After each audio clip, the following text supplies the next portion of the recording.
We're up for our 50-hour maintenance on the John Deere Gator 855D.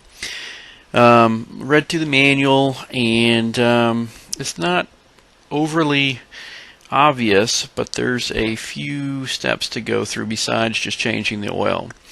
Check the brake fluid, check coolant level, check transaxle oil level, check four-wheel drive front differential oil level, change engine oil filter, lubricate driveline, inspect driveline CV boots for tears and punctures, inspect parking brake for proper function, grease cargo box tailgate strikers. Had a little trouble finding how you do all these different things, so I thought I'd make this video and hopefully save you the time if you're doing the 50-hour maintenance on the John Deere Gator 855D. Start off with a quick cleaning with the leaf blower just to knock the loose dirt off. Next, we'll check the brake fluid and coolant level.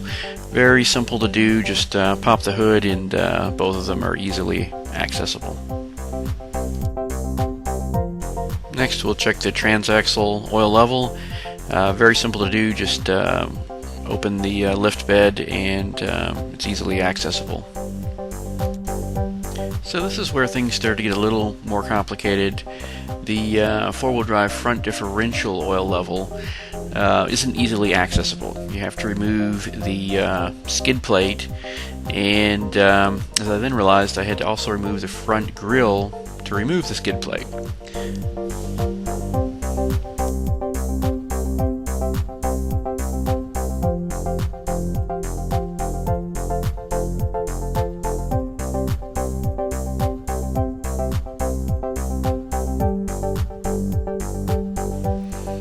Once I removed the filling nut, I was then able to use a nylon tie just to put that in there and verify that there was in fact oil.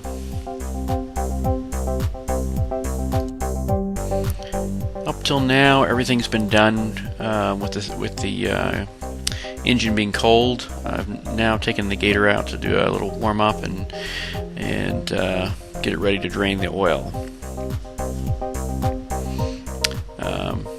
This was fairly straightforward. I did remove the caps there just to help the oil drain a little better.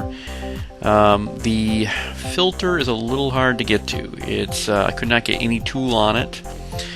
You can see it there in the video, but none of my tools would fit. So what I did is improvised and used a screwdriver. I was able to see straight down to the filter, and it's able to catch just the side of it and tap on it to unscrew it.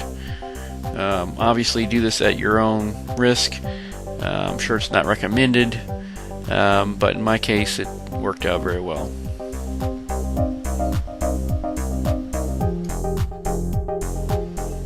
I'm not going to show you the filter going back on just because it's very awkward to see. Key thing here is just make sure you put some clean oil on that rubber gasket.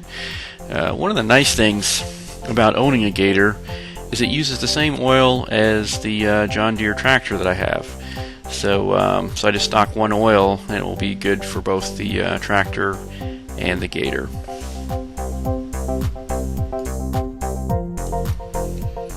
Oddly enough, I wasn't really sure how much oil to add. I've seen 2.75 quarts referenced. I've also seen 2.3 quarts. So I really wasn't sure how much to add. It's more than 2, it's less than 3.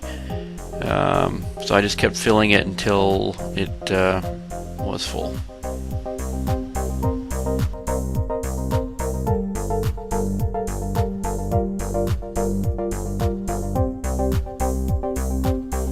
To lubricate the drive line, I went ahead and bought John Deere grease, as it specifically called that out in the manual. Found that I had to put the Gator in neutral and then rock it back and forth until I could get to the grease nipple. This ended up being one of the harder things to do, actually, in the 50 hour of maintenance, but thinking now that I've done it, it's probably not that hard. It just takes a little technique. The drive line grease nipple on the side of the Gator is easier to access, but I again had to rock the Gator back and forth until it was in a position I could reach. You also noticed some rust. I went ahead and put some fluid film on there just to make sure that doesn't get any worse.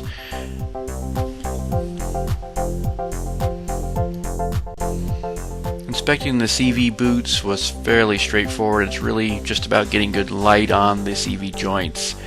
I was able to use my shop light and shine the light right up on the boot, and I could get a good view, and they all appeared to be in excellent condition.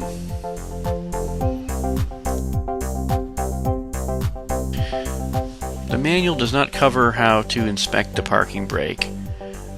It's working fine, so I just went ahead and had my son actuate it while I examined it and made sure there's no jams or dirt or debris or anything that might be or might eventually cause problems.